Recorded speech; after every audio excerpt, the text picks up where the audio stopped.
That's true. Yeah. Okay. Yeah. Because now you're quite far.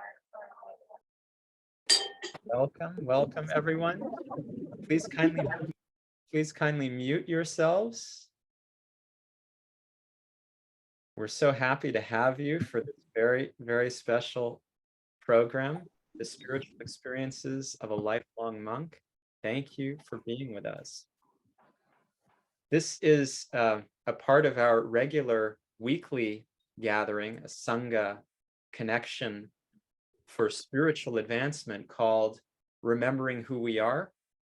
And it is our 4th anniversary of Remembering Who We Are, and we're honored to have a special guest that we've had with us each year thus far to really offer the best that we can to this community and to invite anyone to be a part of this community who is inspired. So the reason for Remembering Who We Are, it actually began with our own need to have a spiritual orientation as an Upbuild team. At our organization, Upbuild, we want to do everything for the purposes of living the life of the soul. And when the pandemic hit, we were thinking, how can we help others during this time of great affliction? And we decided the best thing we could do is open up our own team spiritual start to anybody who would be inspired to join us. And so that is what this program is.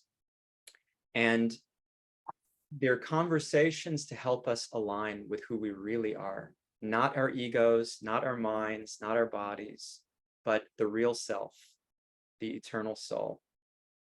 And the intention behind this particular series, the spiritual experiences of a lifelong monk, is I have had the privilege of observing Sacinandana Swami, who is my own guru, and seeing just how many incredible experiences he's had, so many that I don't even know about, where they've been a turning point on his own journey to live the life of the soul.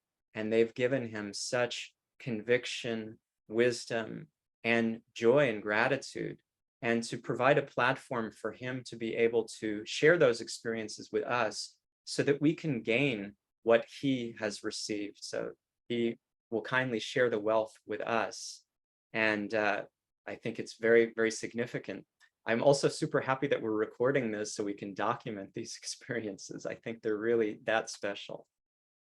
The format of the program will be officially 1 hour.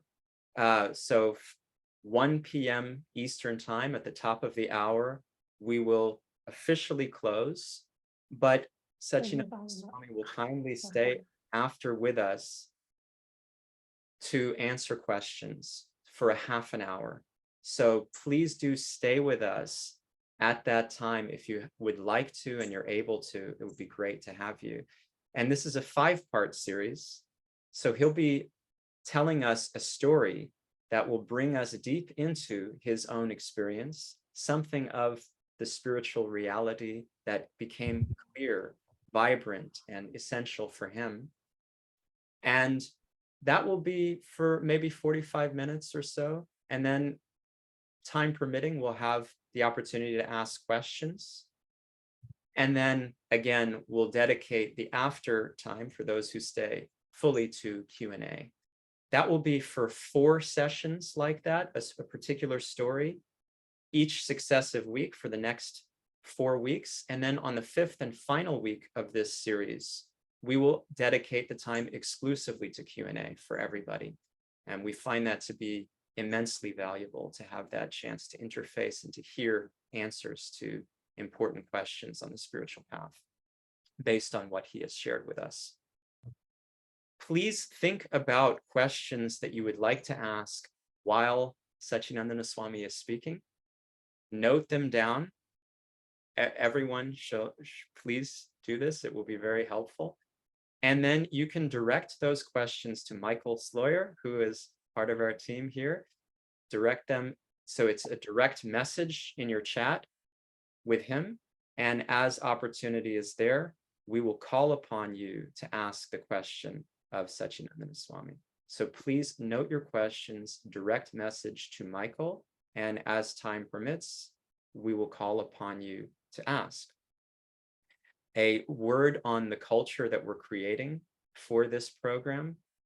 We have 3 pillars that we ask of everyone. The first is your full-hearted participation. When we are hearing, let us hear with open hearts and open minds and with our full undivided attention. Be present and also have your video on as far as possible because it creates the spirit of a community. And it's a very different experience for us and for everybody else, the more present we are and together we are. Your respect for everyone in this space. We want to create a really safe and sacred space together, and that depends on how respectful our mood is. And the respect for the teachings that Sacinandana Swami will share with us that are very, very precious. And then lastly, determination. Determination to not just make this a nice time together, which undoubtedly it will be, but to make it something that affects the quality of our lives, that we use as fuel to live the life of the soul. So something should change in us from this experience. And what is required is that we set the determination. That comes from us. I want to be so receptive and to really bring this with me outside of this room. So Sacinandana Swami, who is our guest, I mentioned he's my guru. He's also a really, really critical guide for Upbuild since the beginning. So much of our existence is completely dependent on him. And he has been such an inspiration, has given us wisdom spiritually and practically for so many years. Again, from the beginning in 2008, we're very, very honored to have him. He's Zooming with us from Germany, and we have also people from around the world we're very happy to have with us.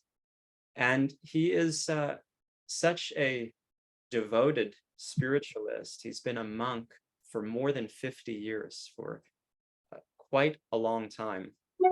And he has been traveling everywhere to share his wisdom with kirtan, meditation, sacred teachings that affect people in ways that I hope you'll experience today, that I know you'll experience if we're receptive.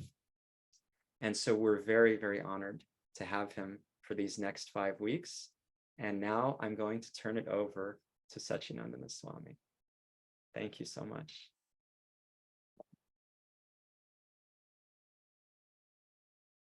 It is the greatest joy for me today to address all of you,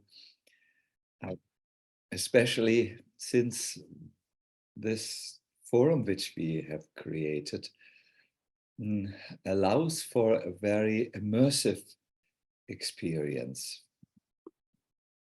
Not everyone is here who just wants to zoom in and zoom out like many of the online platforms are, but we are here for some serious inspiration. It is serious conversations that and Robert Bartel just came. Impact.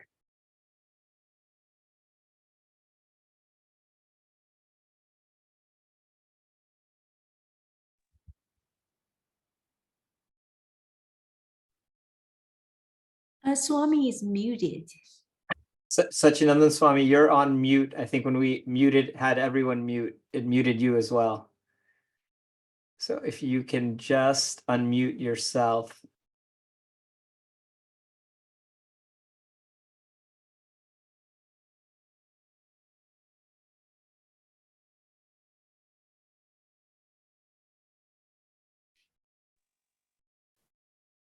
Host, if you unmute Swami, he will see a pop-up window and then click that. It'll be easier. Yeah, no, I've asked him to unmute, but I think he's figuring it out. If everyone else could please keep themselves on mute while Sacinandana Swami is talking, that would be much appreciated.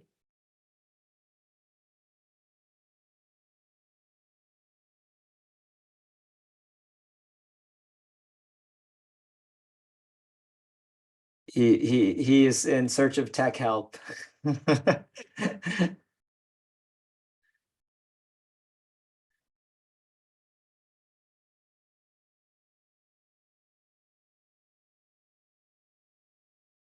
So. Am I audible now? Yes. Good. So this was the first obstacle we had to overcome. I am not knowing how to unmute myself. I'm a little different. I'm not a regular. I'm so much on the internet, but I'm not practically handling it. Good. So now everyone else needs to mute themselves so that we have the full focus. It looks like a pilgrimage where we have to overcome obstacles in order to reach our goal. Good. First of all, I want to say that I consider this a very important meeting because we have set it up in such a way that there is something going on like therapeutic hearing. We can hear and something happens in us that facilitates our spiritual awakening, hopefully. So let me start by offering my few mantras. Namo Vishnu Padaya Krishna Prishtaya Bhutale Shrimate Bhaktivedanta Swami Niti Namine Namaste Saraswati Deve Gauravani Pachanine Nirvishesha Shunyavadi Paskatya Esatarine Om Tatsa.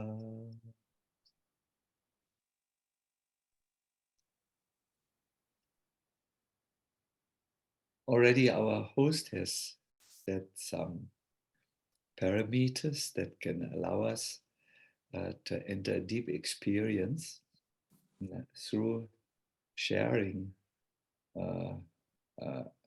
some spiritual realizations. There is a wonderful precedent in an ancient scripture. The scripture was written by Sacinandana Swami.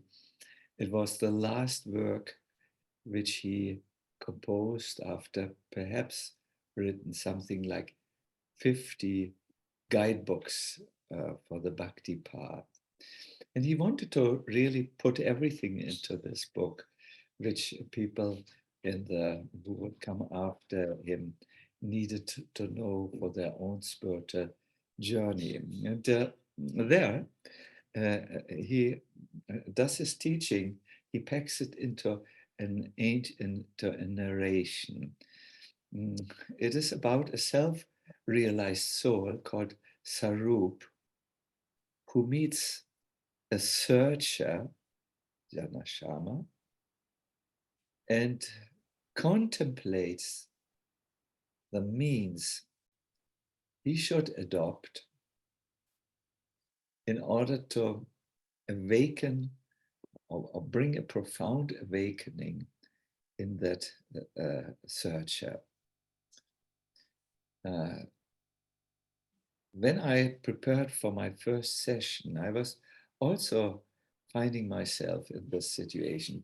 How can I create something on the in a Zoom meeting? This is quite a challenge, where we can't sing and dance and make experiences, where I can't send you down to the river to get buckets of water from the sacred Ganga.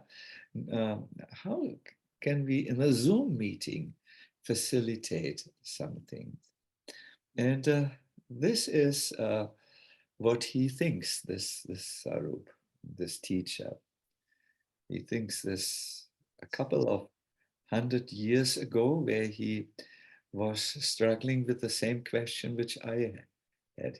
He contemplates thus: this person has already everything in his power to move forward. And yes, there are many relevant instructions that I could tell him that help him to move forward. I could quote the Puranas, I could quote the Gita, and so on. But I think the very best is I tell him of my own history, that which I have learned on my own spiritual journey.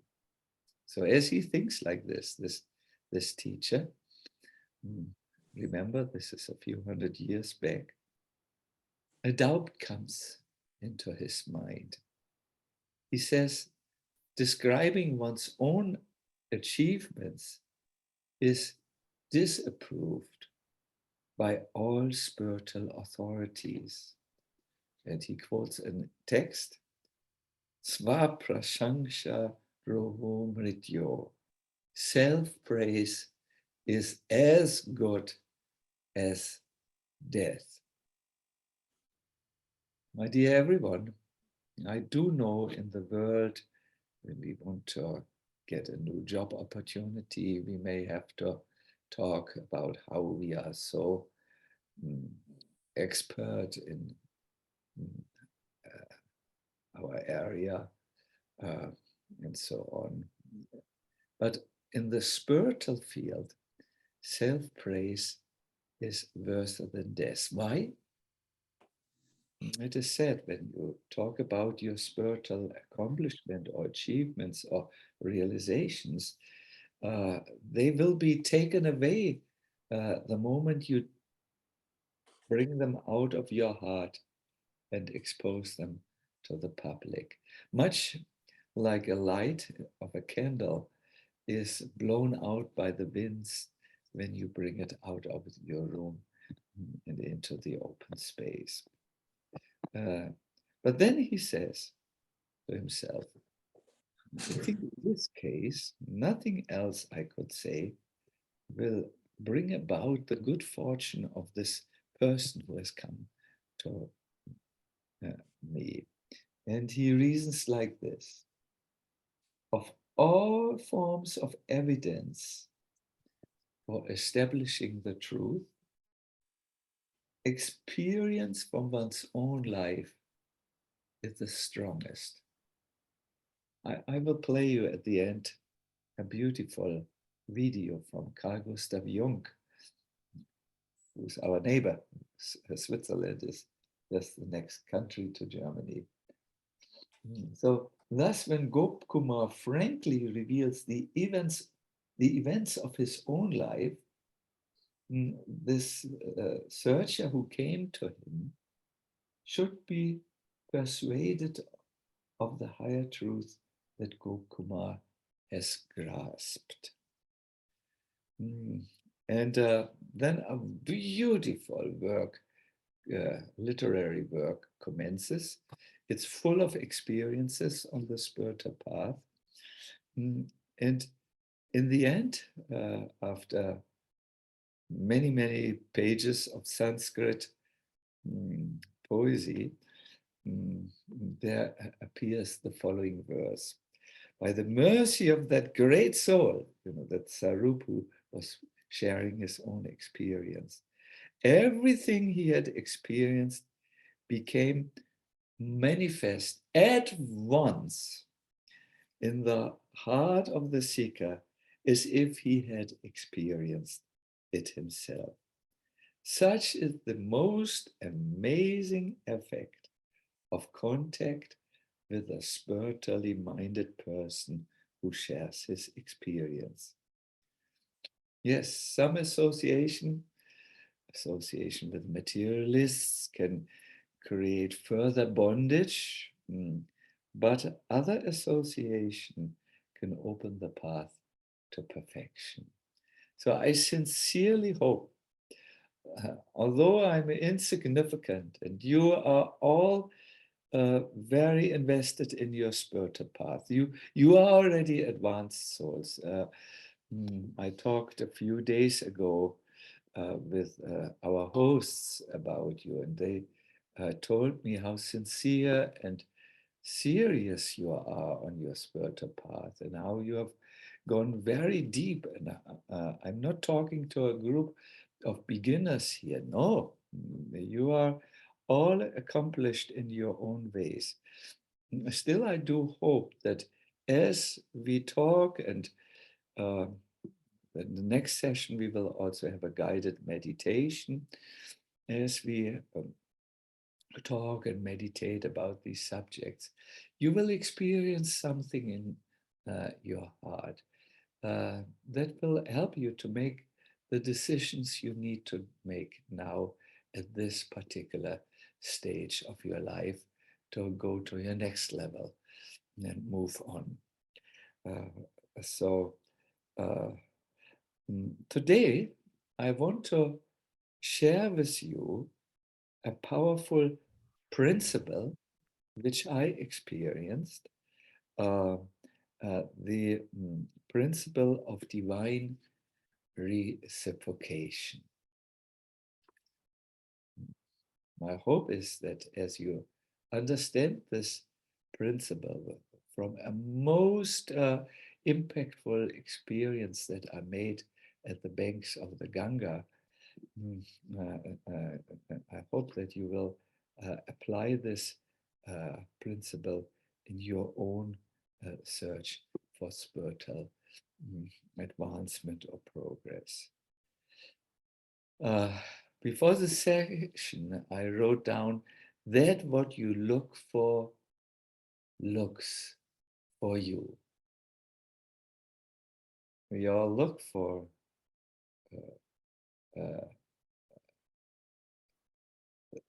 true self, perhaps, or others look for the supreme being. On the spiritual level, there is a law of reciprocation that manifests in this little sentence, that what you look for actually looks for you. So you come from both directions. You come from one direction and the truth comes from another direction. And at one stage, they meet. This is the beauty of a genuine spiritual path.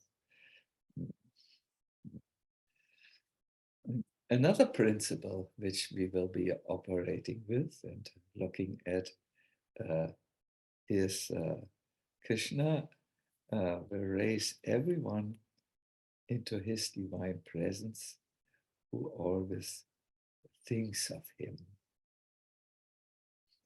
We are something like caterpillars. When we are in tune, when the caterpillar is in tune with his inherent biological possibility, it becomes a butterfly.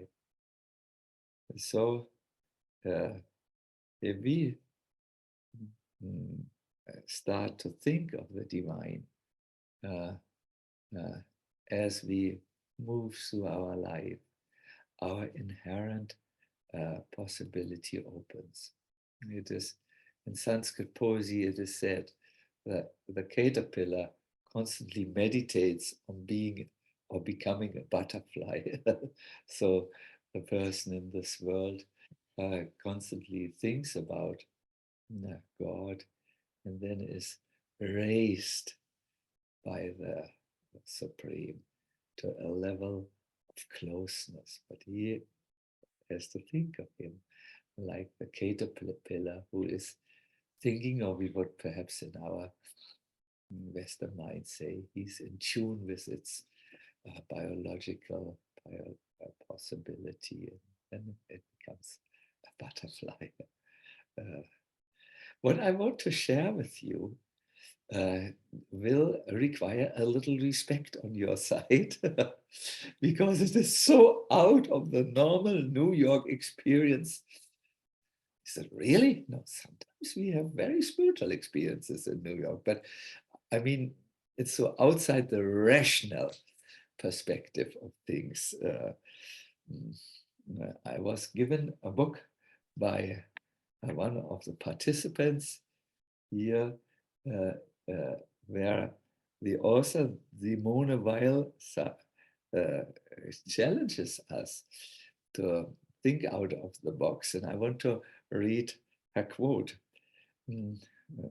She says, "The intelligent man who is proud of his intelligence is like the condemned man who is proud of his large cell." So when we listen to spiritual experiences and spiritual principles, we are challenged to move out of our own large cell. The intelligent person is a little bit more able to consider more parameters perhaps than someone who's struggling with his intelligence. But it's still a cell. It's a place of confinement. So that is broken, or was broken for me, with this law of divine reciprocation.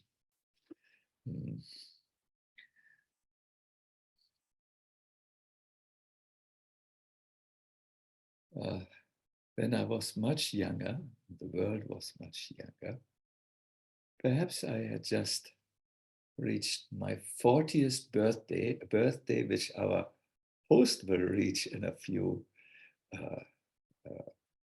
days or weeks. I went on pilgrimage to the Himalayas. I had been there when I was in my 20s,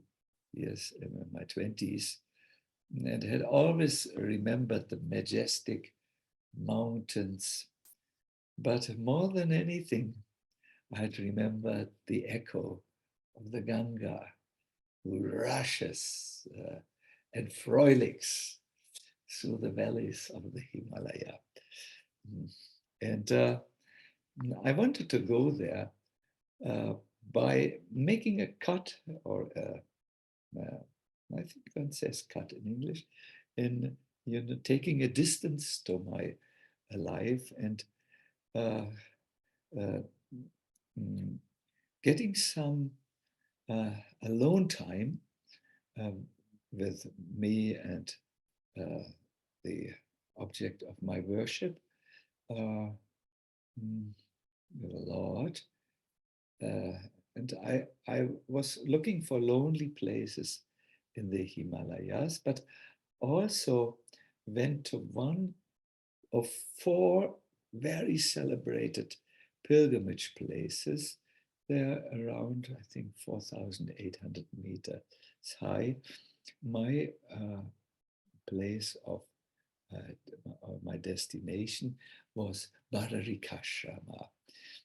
It is said that all spiritual people in the Indic traditions go one time in their life to Badarikashrama, because it is said that it is here where the divine and the profane, the transcendental and the mundane meet.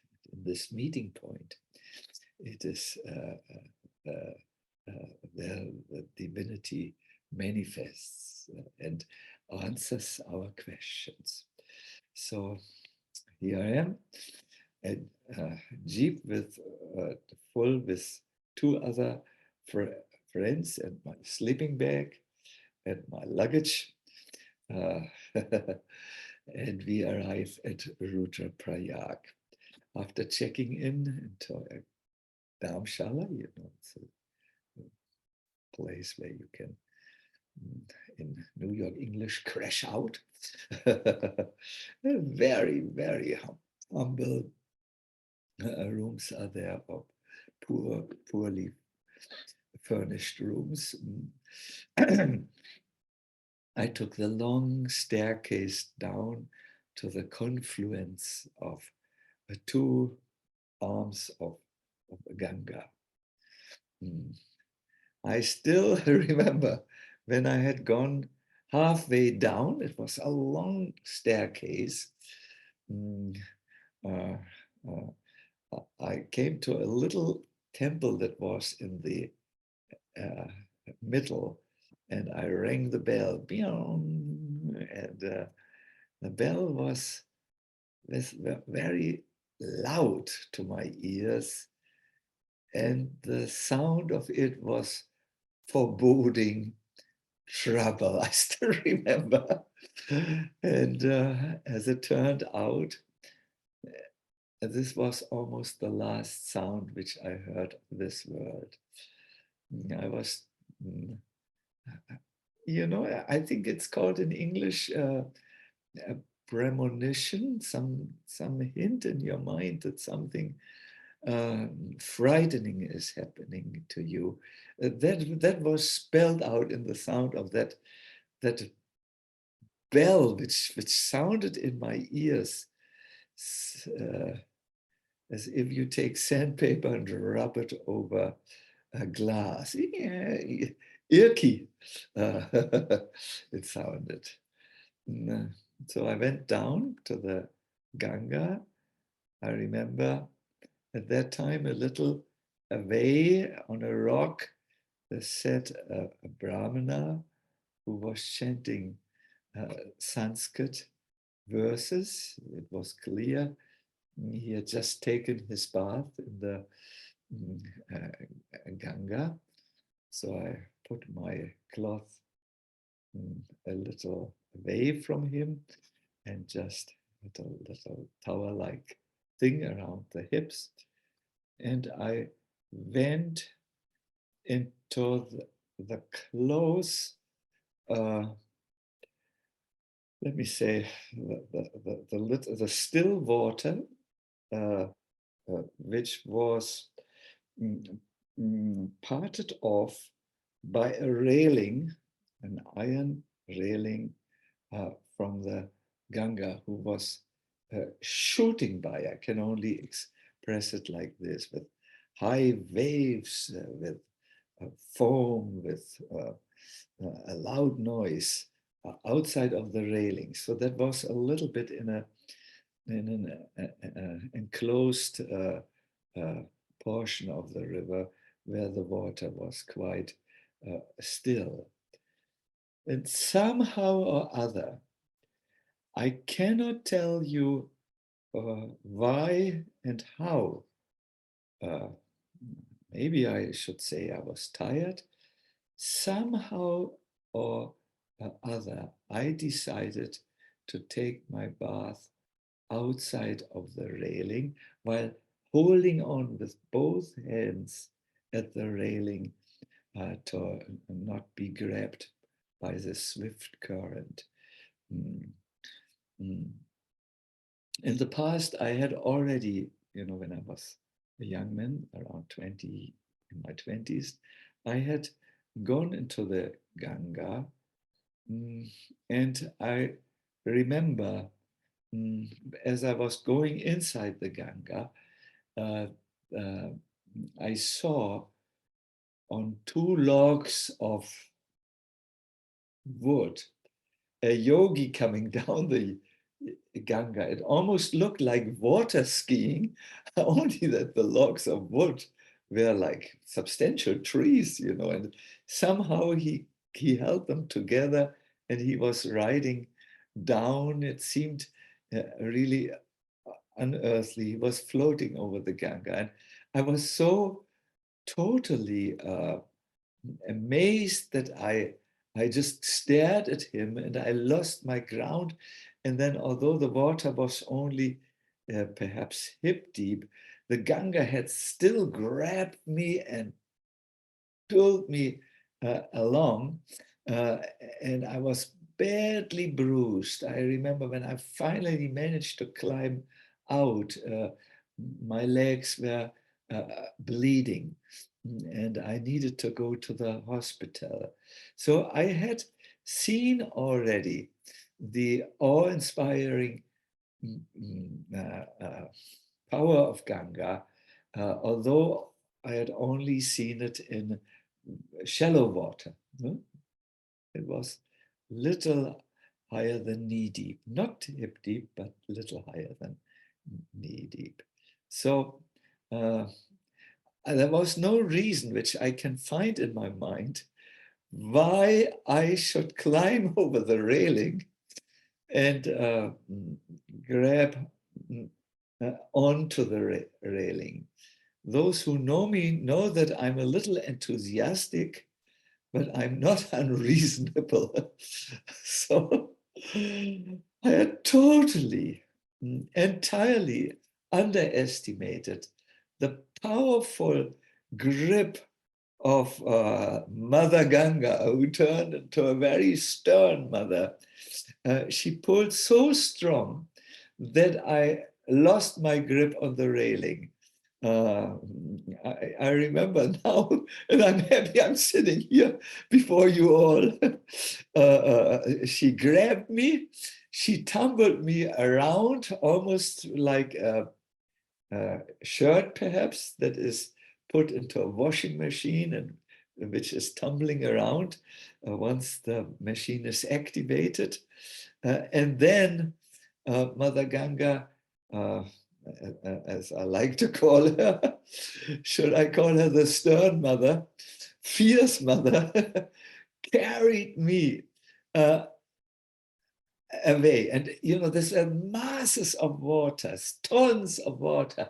I was going under and I was sometimes coming up, and I was clearly moving perhaps to the North Pole or far away from India, so far away.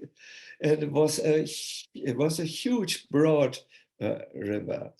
So I do remember, first I was totally shocked. Then I thought, this is the end of the chapter which we call the life of Sacinandana Swami.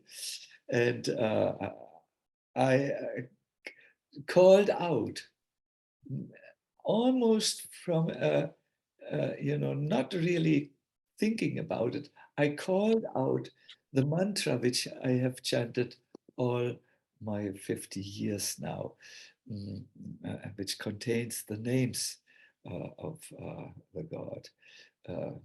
Hare Krishna. And I really called out very loudly, resigning my fate into his hand.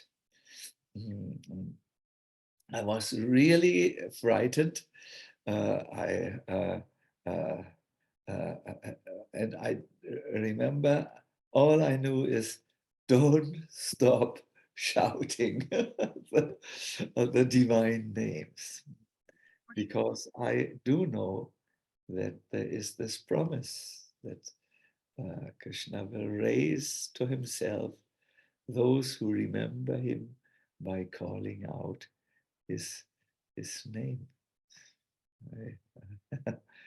Everything else left me.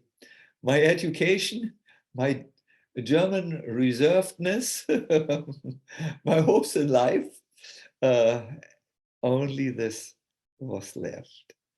And I don't know how long it took, but then I see this huge wave that comes over the current of the Ganga, Let me show it. How do I do this? Yes. Let me say, this is the Ganga shooting me in one direction, and oops, the other direction, this wave comes.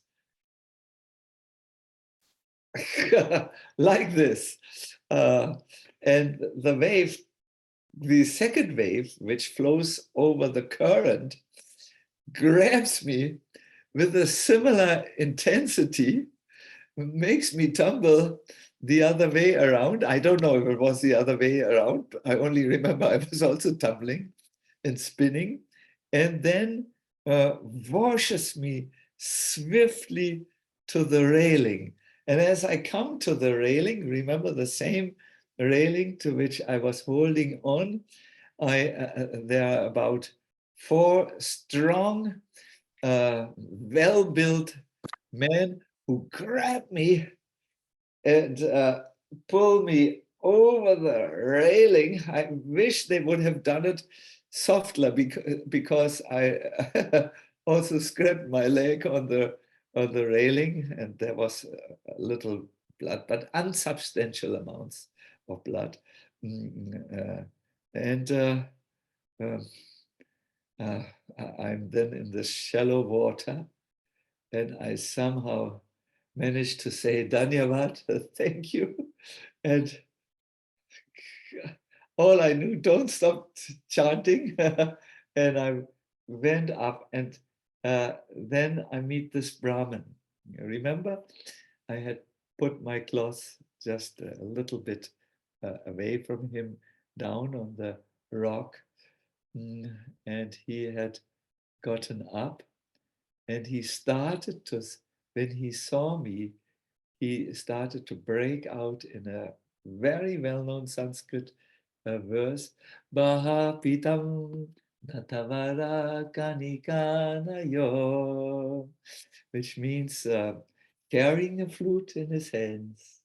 The sweet Lord is ever active in giving pleasure to his devotees. So he says in English, I could very much, I could understand. It was a little Indian English, saved by Krishna. He embraced me, and he indicated that he had never seen something like this, that I was in the midst of this huge current of water. My assistant is at the moment in another call. I actually wanted to show you this raging river of Rudraprayag, but perhaps when the call ends, I can find if the call where my assistant ends, I can show this, or I would love to show it the next time. You won't believe it was not supernatural. It was supernatural. It was an intervention from the more than human world. It was clearly he whom you search for is searching all the time for you. It was a case where I saw a law of divine reciprocation that I've never seen in that way. The Brahmana invited me for the next day to take lunch with him. So I remember the next day I went over a hanging bridge, quite adventurous, to the other.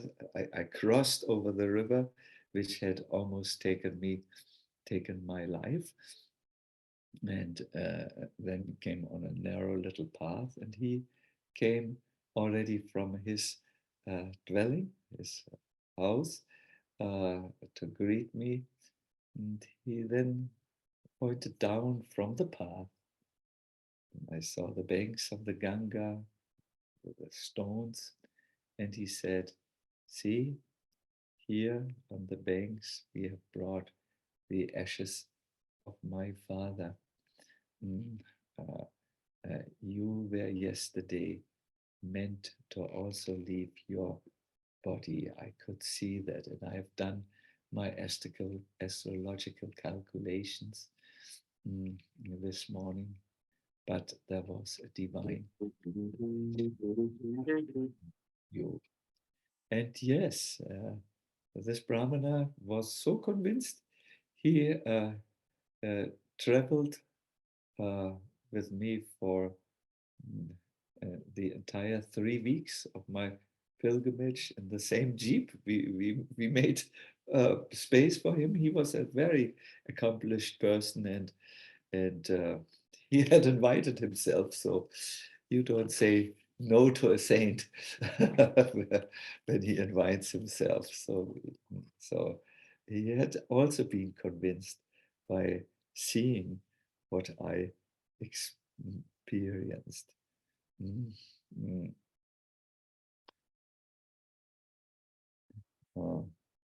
Yesterday he said to me, I thought you would be gone, but I think Krishna told the Ganga to save you.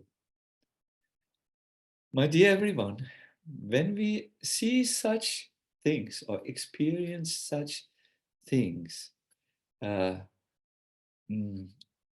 belief in God comes to an end. We don't believe any longer in him because we know that he's there.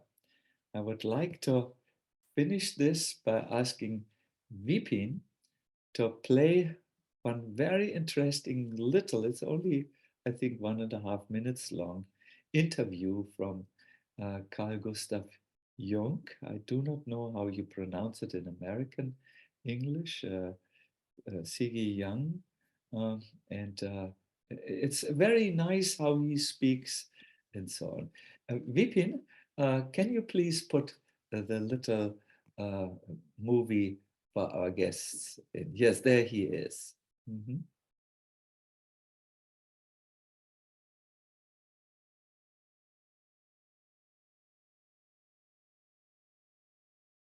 We can see, but we cannot yet hear.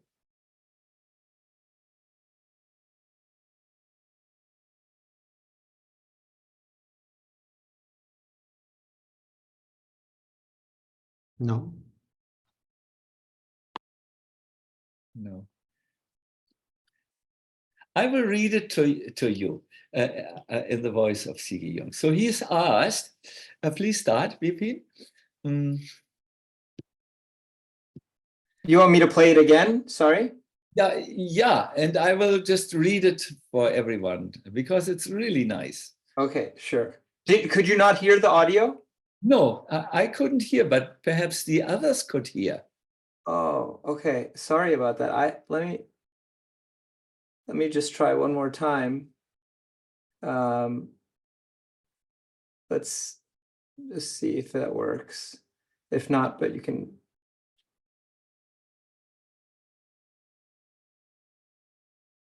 Did you believe in God? Oh, yes. Do you now believe in God? Now? Difficult to answer. I know. I don't need to believe. I know. Yes, that is very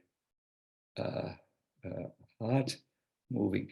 Perhaps, Vipin, you can share this little movie because it has nice music, and it's really, when you hear such a person who's such an intellectual or also spirited. Did you believe in God? Oh, yes. Sorry. Do you now believe in God?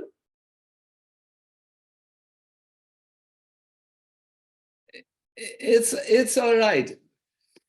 We don't have to be technical giants. Here you see from Vipin, you can look at in your own time. Good. Fine. So I will end here. And according to our time, calculation. We have 10 more minutes for the official question and answer period, and I request you to remain with me for these 10 more minutes, and then according to your availability you can either stay on or sign off. I would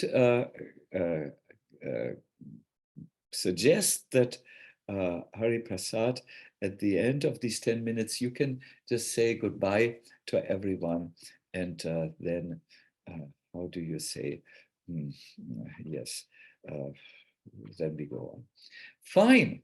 So this was my little experience in the grip of the stern mother, and I wanted to share that with all the drama that was involved. I could not process very much. All I knew at that time was that all my philosophy, everything had fallen. How do you say in English? Sloppy dead. I couldn't remember anything. It was gone. But I remembered this one thing, that chanting the names raises us unto him, either in this life that we are miraculously saved, or it can also mean it raises us. I could have also left this body at that time and moved on in my journey. I feel I got a second lease on life at that time. Good. So let us see if there are more questions like this, or more questions. Please ask your questions now.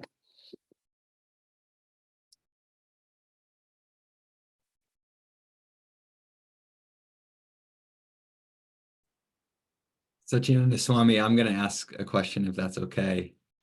So first of all, thank you so much for sharing that experience. And my question is, you said you knew clearly that it was God who saved you from the river. And I was wondering, how did you know clearly that it was God? And then also, if we're thinking about applying that to our own life, when something happens like that, that feels miraculous, how do we know that it's God?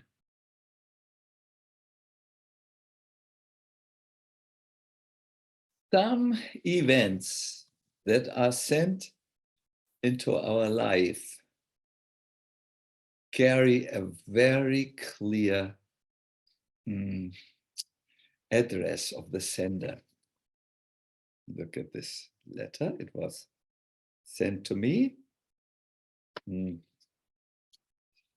And here you can see it has the name of the sender and the WhatsApp number where I can respond. When you have an experience where everything in you tells you this is not chance, this is not due to other factors, you are deciding this usually from a place of knowing that is deeper than your rational intelligence. The rational intelligence can doubt God and his existence in this world very easily, and it can ascribe everything that happens to other causes. But your heart intelligence will know, and when it is a divine address, so to say, a divine sender from which this event comes, it just knows it. Let me hear, because your question is so important, and have not seen your face, but from the voice, I think it's Michael, isn't it? Michael, am I correct? Yes, it is. Oh, Thank you. wonderful, wonderful, Michael. In scripture, there are 3 parameters by which you see that it is that something has come from God. One is it is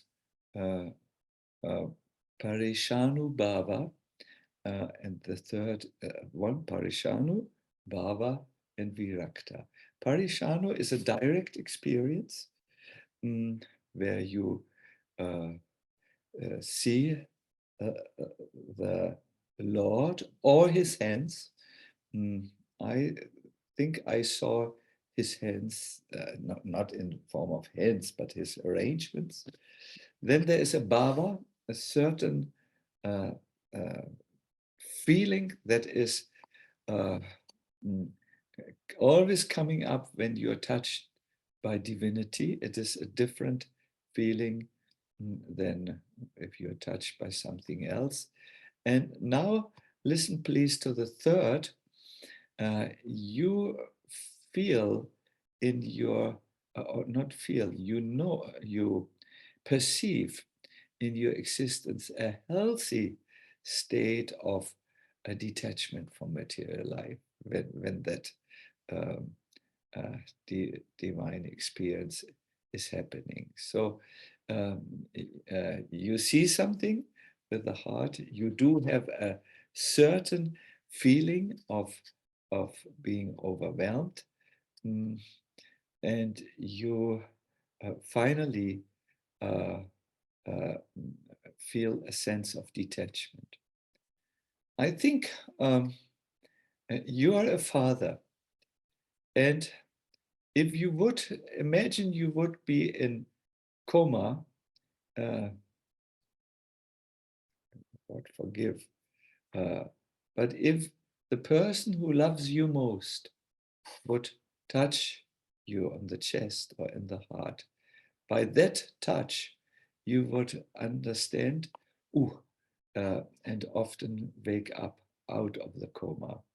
So in the same way, in a deeply spiritual experience, the touch of the divine is so palpable and so different, just like the touch of your good wife is or your child is different from any other touch, even a doctor touch.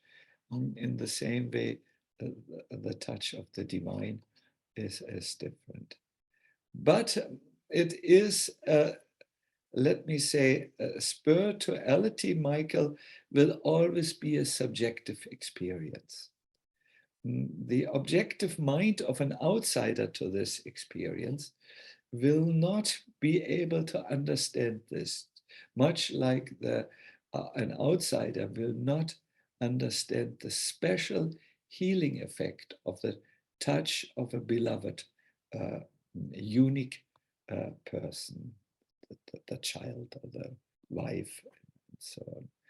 So yes, the touch of the divine has a similar quality to it. It is, you know it.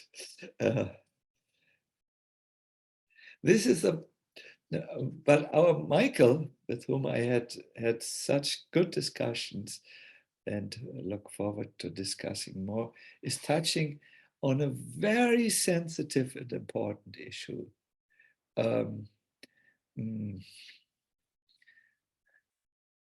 A spiritual experience is always a touch of the divine, and it has always a very transformative effect on the one who is touched by it. It is a highly personal thing. It is like perhaps the drawing, you know, that God finger comes in the Sistine Chapel you know, and the man's finger is there, and then boom, the touch happens. It's a mm, uh, it's a very special, a unique, highly distinguished touch from all other events that may touch you. So there are, however, a few parameters which I think for an intellectually trained mind are more satisfying than telling him this touch is something which the one who is touched knows. When there's a divine experience, not coming from other reasons,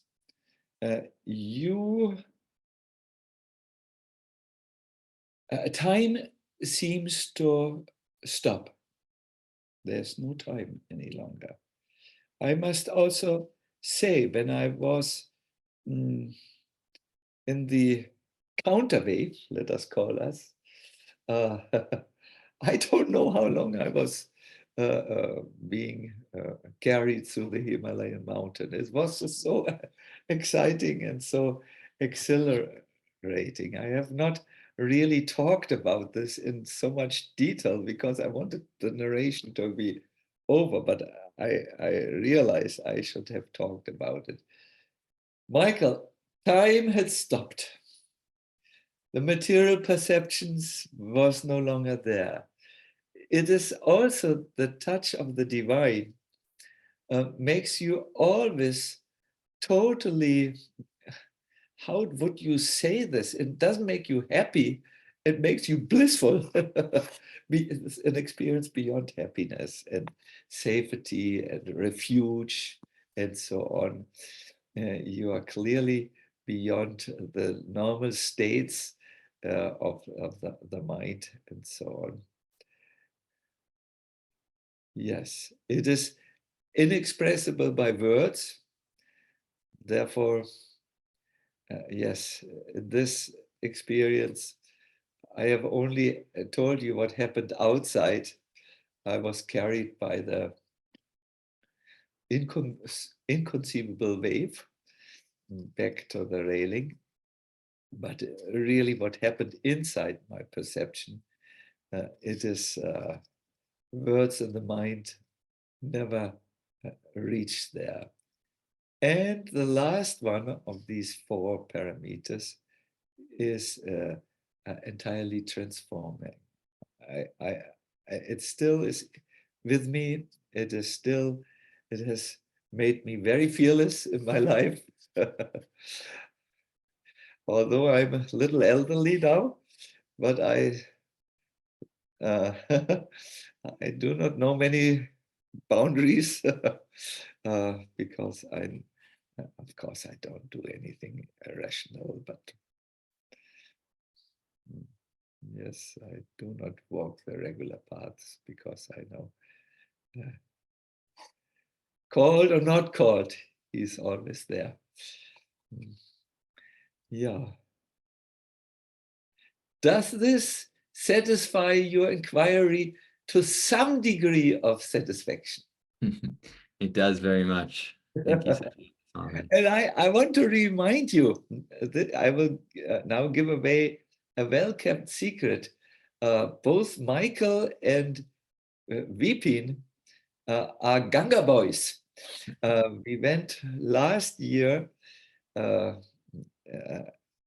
into a valley at the banks of the Ganga, and we had a wonderful experience when we went into the Ganga. It was so prickling cold, but I remember the two of them were not easily convinced to get out of Ganga because they were also touched by something divine. They stayed very long, although it was so cold. It's really ice cold up there. Good. Yes. So let us. Oh my God, we are already over the 5. We are already 7 minutes, 5 minutes after 7. Hari Prasad, it's you to say how we continue and so on. Please switch yourself on. Thank you so much, Sacinandana Swami.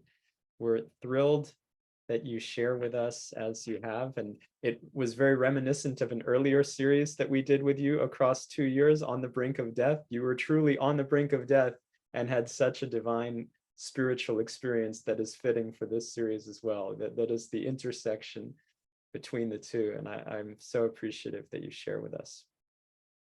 So everyone who needs to leave, you are officially welcome. If people had to go, that is understandable. But now we wish you a wonderful week and to be back with us next week and to bring anyone else that would be interested in this program to have that same opportunity. And for those of you who can stay with us, please do. This will be the time to ask your questions. So you can share your questions with Michael now. And for the next 20+ minutes, we will continue. Thank you so much.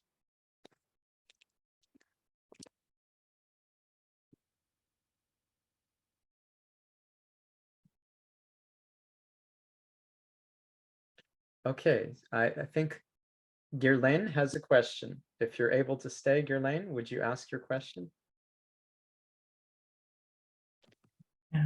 Thank you, Hari Prasad. Thank you, Sacinandana Swami, for sharing your wisdom. And I asked this question to Michael before hearing what you shared, but it was essentially if you might share some of what was transformed within you, how you were changed by being touched by divinity, so beautifully stated. Whatever wisdom, whatever pearls, whatever comes to heart and mind to share, would be most honored. Thank you. Yes, I think all of us at one stage of our life are looking for a change, and change to a better version of ourselves, where we could perhaps shake off those things which bother us, like a horse that shakes off the dust and is free from the dust. So these transformations, they are called in philosophy, which helps a person to fundamentally change, are possible with by the transforming agent, the strength of the divine. I would like to give you an example,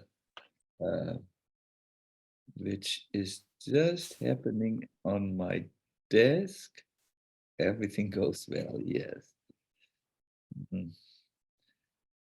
When I work, I have always a light, a candle, fire, because for me, fire is a transforming agent. If I would, for instance, hold this metal thing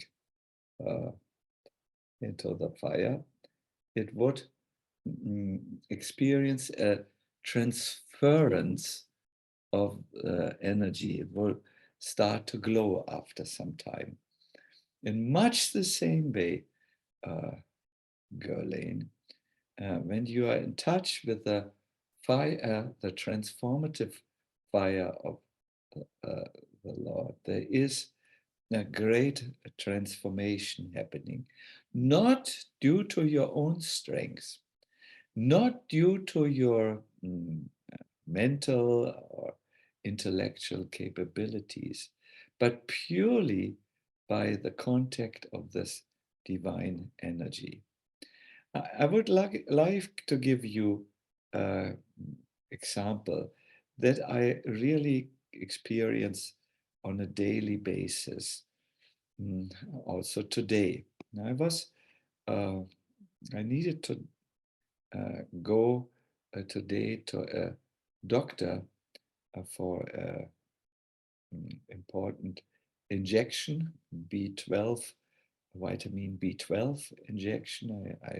A blood test showed that I'm really critically deficient of this vitamin, and after this, I asked those who had driven me to the doctor to let me out and walk a little in the nature and chant in the nature. And I was finding myself a bench. There was wind around me. I was all alone in the place where we are. And I was chanting my mantras and praying. And there is a certain turning point or a switching point where you do know that now there is an intervention, a divine intervention in your life. And it happened also today when I tried to absorb myself entirely. I could definitely see, feel that my consciousness was uplifted in a way that that is just wonderful. The scriptures ask the question, what makes the soul rise? And the answer is the kripa, or the divine mercy, gives the soul wings to fly.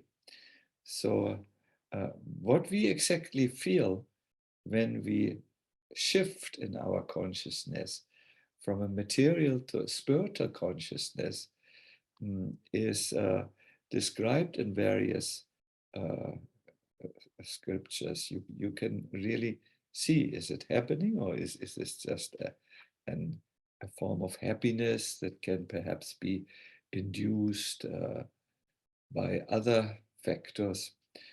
But no, what is happening? There is a divine perception, this opening up.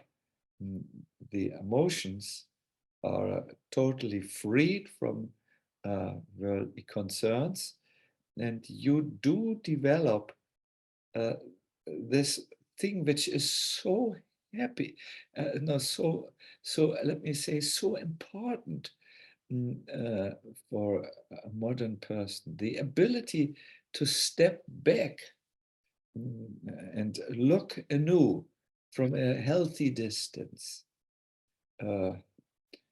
When you can step back, time seems to expand and you get insights that were previously not with you. So this is a good,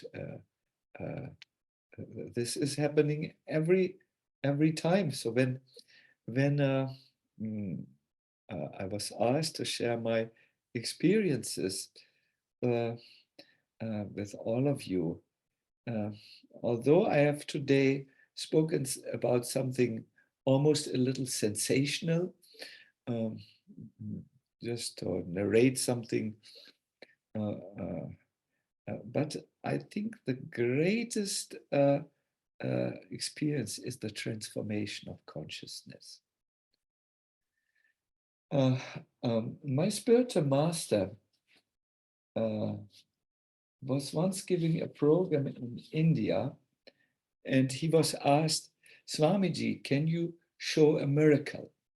In India, you find many God men. Some can walk over water.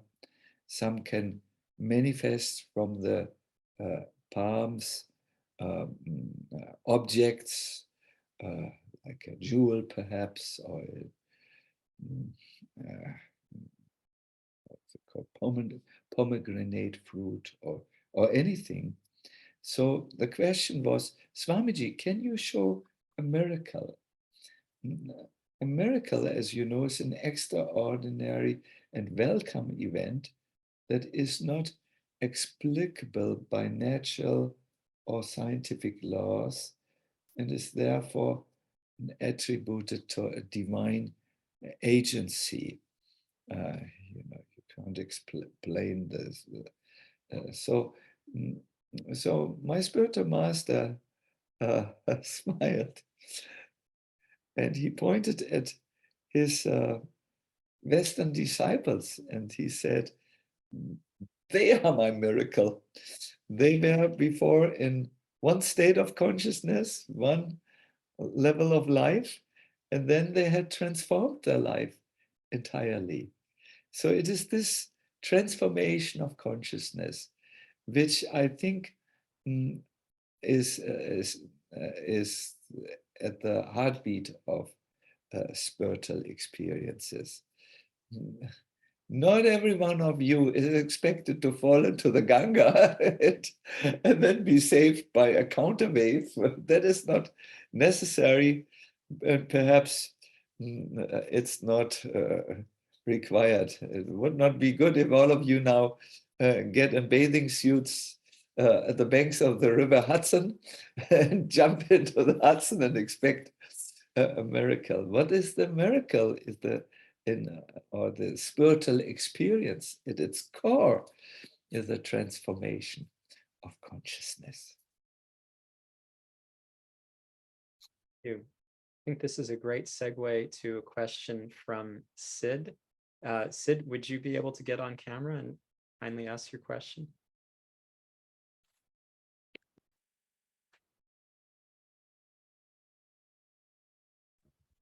Yes, so thank you for the wonderful talk, Sacinandana Swami. My question is I know you. like I know so many of you.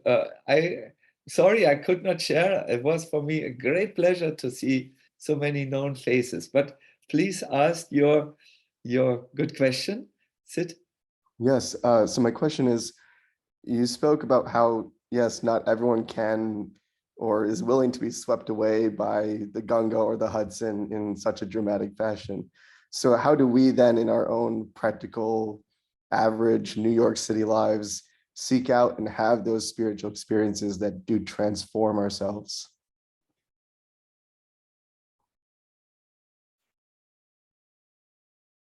Let me answer your question by asking you another question.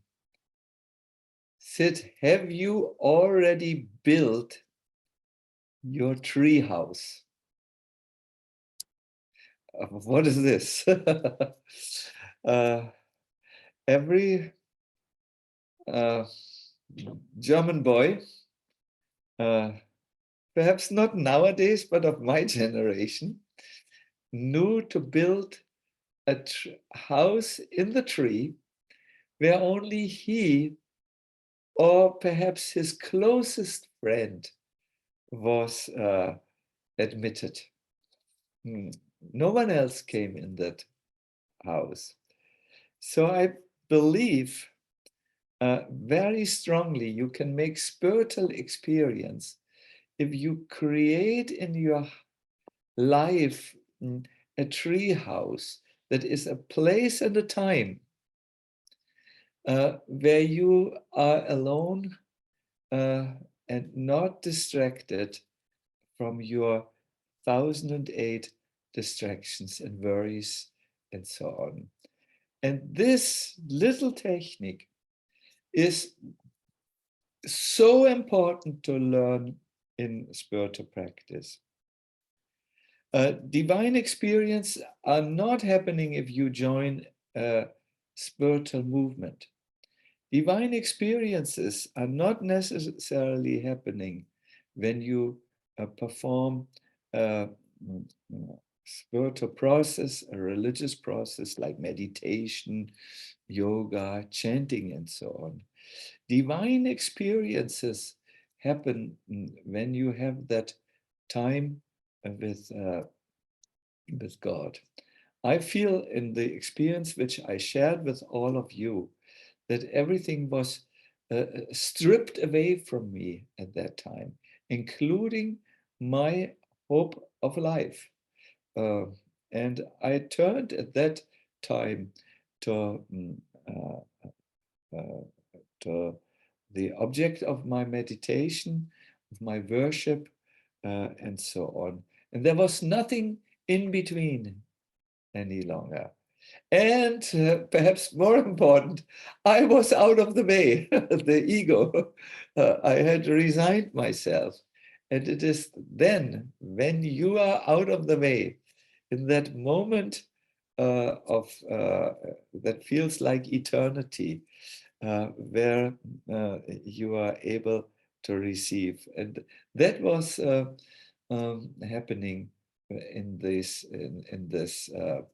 moment where I was, my body and my mind was tumbling around like a shirt in a washing machine.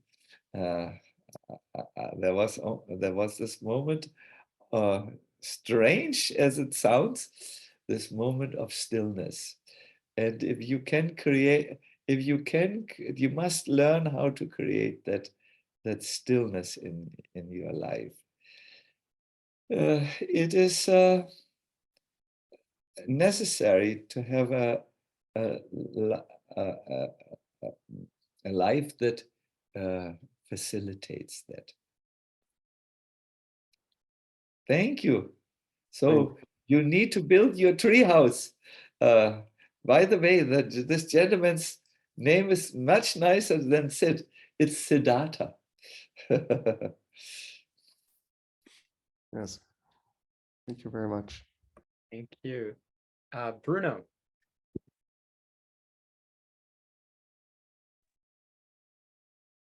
Thank you so much. That was such a wonderful teaching. I had a question about how you started your conversation. How does one share from personal experience to help illustrate and teach while we avoid crossing that line to self-praise? Very good. Very, very good. Your good name, which shows up here, is Bruno Del Ama. Am I correct? Perfect. Wonderful.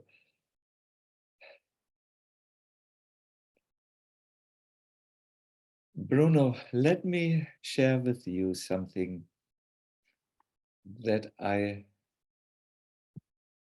learned over the years.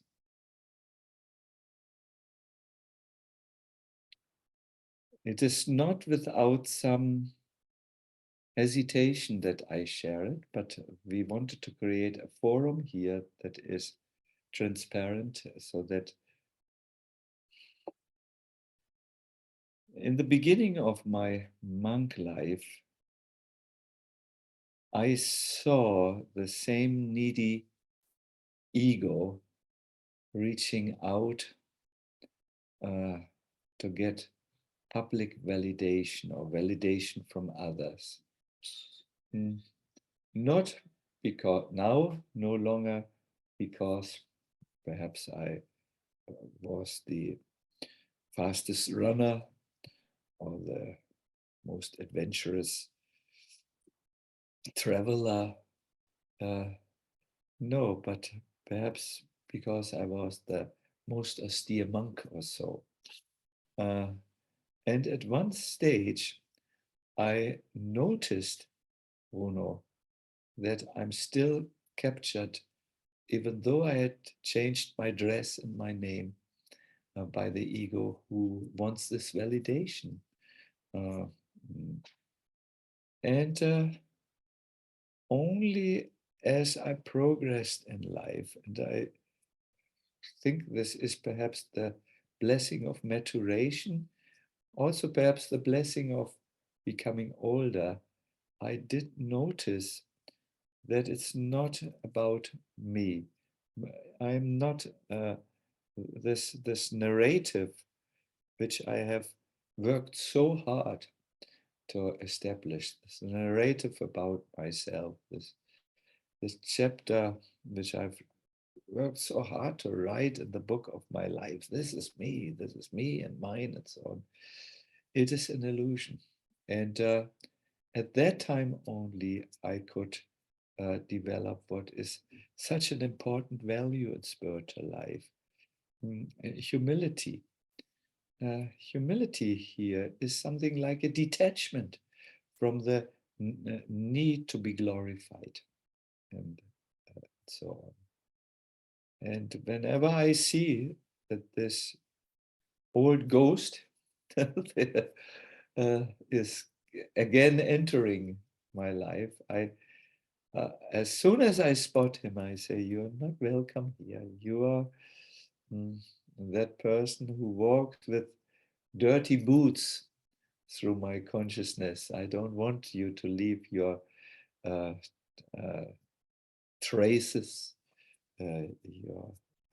of mud in my consciousness."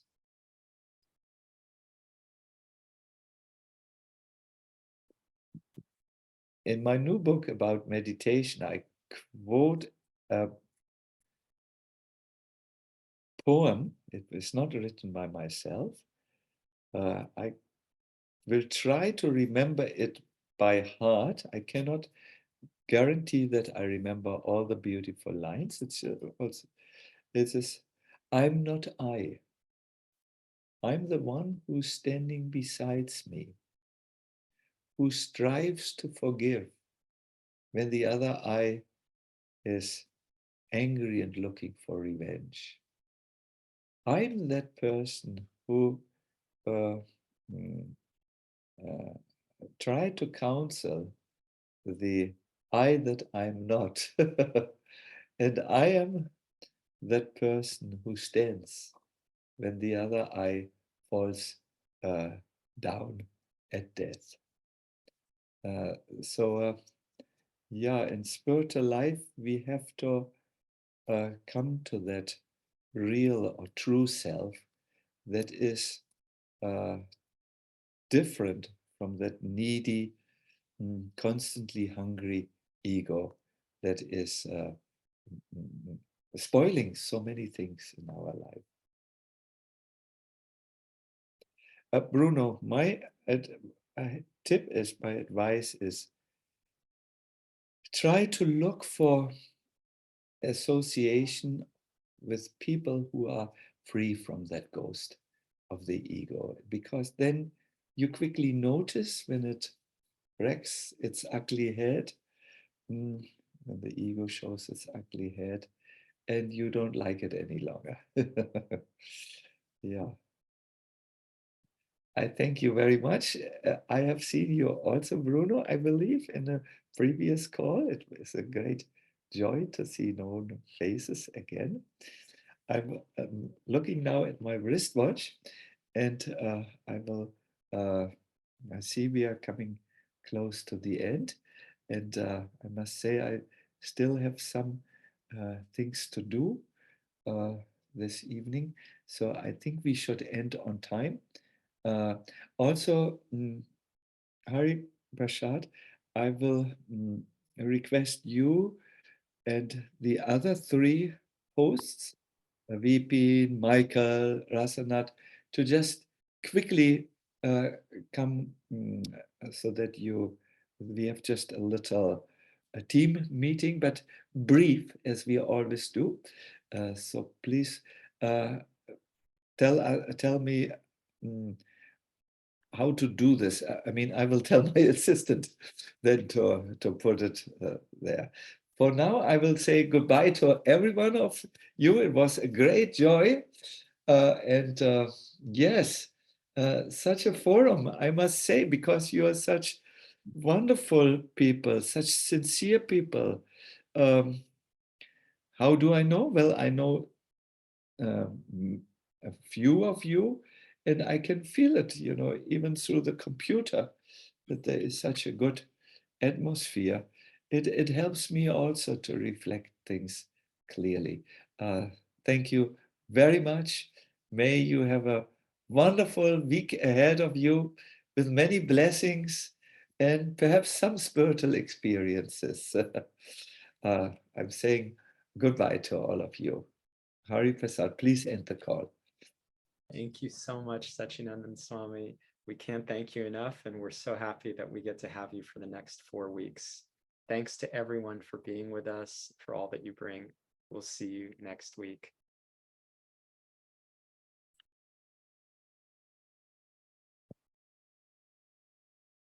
Sacinandana Swami, you can just stay on actually, and as people leave, then we can spend a little bit of time as a team, unless you need a break. No. We So can- you don't have to call Banu Nandini. We can just continue. Mhm.